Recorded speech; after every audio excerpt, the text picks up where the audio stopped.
ولقد خلقنا الإنسان ونعلم ما توسوس به نفسه ونحن أقرب إليه من حبل الوريد إذ يتلقى المتلقيان عن اليمين وعن الشمال قعيد ما يلفظ من قول إلا لديه رقيب عتيد وجاءت سكرة الموت بالحق ذلك ما كنت منه تحيد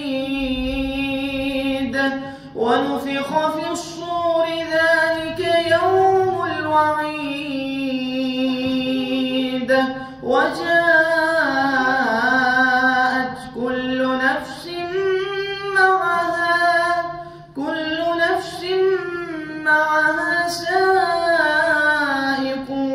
وشهيد لقد كنت في غفلة من هذا فكشفنا عنك